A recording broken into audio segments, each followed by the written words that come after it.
démis de ses fonctions de façon rocambolesque début avril dernier, arrêté violemment puis emprisonné dans la foulée. Le général Ouassini Bouaza a fait l'objet d'un procès expéditif. 70 jours seulement après sa chute, il a été condamné à avant-hier, mardi 23 juin, à 8 ans de prison ferme. Selon un communiqué de la Cour d'appel militaire de Blida publié, mardi 23 juin dans la soirée, et repris par l'agence de presse officielle algérienne, AP, le tribunal militaire a condamné contradictoirement le général Ouassini Bouaza pour les crimes d'outrage à corps constitué, humiliation d'un subordonné, usage de faux, détention d'armes à feu et de munitions de guerre catégorie 4 à 8 ans de prison ferme assortie d'une amende de 500 000 dinars et confiscation des objets saisis.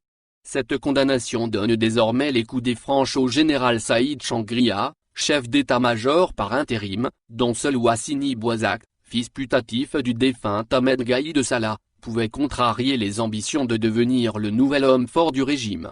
Cela est désormais clair au vu du prononcé du jugement, qui manque de précision juridique, outrage à corps institué, humiliation d'un subordonné, voire verse dans l'aberration quand il affirme qu'il a été également condamné pour détention d'une arme et de munitions, mais suffisant pour mettre un terme à la carrière de l'encombrant Ouassini Bouaza. En fait, la dernière présidentielle algérienne de décembre 2019 ne se jouait pas entre Abdelmadjid Tebboune et Azzedine Mioubi, deux pantins de l'armée comme leurs prédécesseurs, Abdelaziz Bouteflika, mais bel et bien entre les généraux qui cherchaient tous les faveurs d'Ahmed Gaïd Salah. Et dans cette course effrénée au pouvoir, Ouassini Bouaza avait déjà éliminé bon nombre de généraux en les faisant tomber en disgrâce aux yeux de Gaïd Salah. Mais ce dernier est parti plus tôt que prévu, contrariant ainsi l'ascension fulgurante d'Ouassini, connu pour être à la fois le général le plus corrompu et le plus violent de l'armée algérienne. Corrompu, 43 mois seulement passés à la tête de la direction des infrastructures militaires du ministère de Défense. Début 2018, il a signé de nombreux appels d'offres au profit d'entreprises chinoises qui lui ont reversé dans ses comptes de juteuses commissions. Violent, car c'est lui qui disait que l'armée algérienne est tellement inefficace qu'elle doit dorénavant faire des exercices militaires à munitions réelles, de telle sorte que les soldats les moins combatifs soient physiquement liquidés. C'est justement la crainte de cet homme violent et particulièrement arrogant qui avait poussé Saïd Changria, un rival de Bouaza Ouassini, à finasser avec lui en vue de le neutraliser sans dégâts. Une neutralisation devenue d'autant plus urgente que Bouaza, juste après la nomination de Saïd Changria à la tête de l'armée, s'est montré particulièrement menaçant. En effet, Bouaza, se sentant isolé après la mort de son mentor, avait commencé à faire chanter certains généraux et hommes politiques, bien avant d'avoir organisé lui-même l'exfiltration de l'adjudant-chef Garni Benouira, l'ancien secrétaire particulier de Gaïd Salah. Il l'avait embarqué dans un avion à destination d'Émirats, le 5 mars dernier, avec, dans ses valises, des documents très sensibles qui dormaient dans les tiroirs de l'ancien chef d'état-major de l'armée algérienne.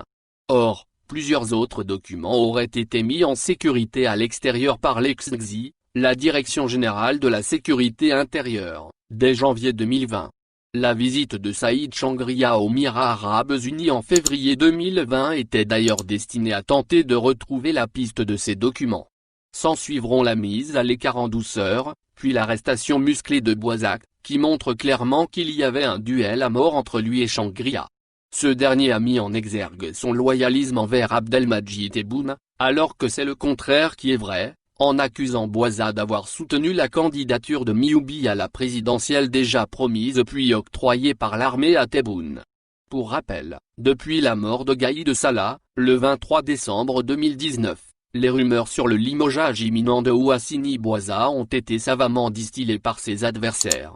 Ce n'est finalement que le mardi 7 avril 2020 que le vice-ministre de la Défense, Saïd Changria, a installé le général Abdelghani Rachedi comme adjoint de Bouaza lors d'une cérémonie au ministère de la Défense, à laquelle le DGSI n'a pas été convié.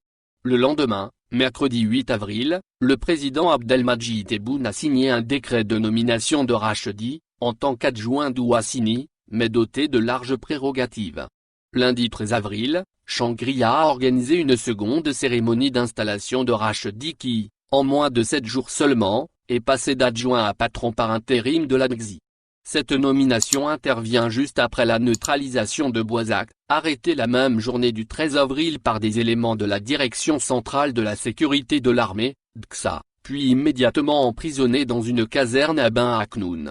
Certains témoignages avaient même fait état d'une fusillade lors de cette arrestation.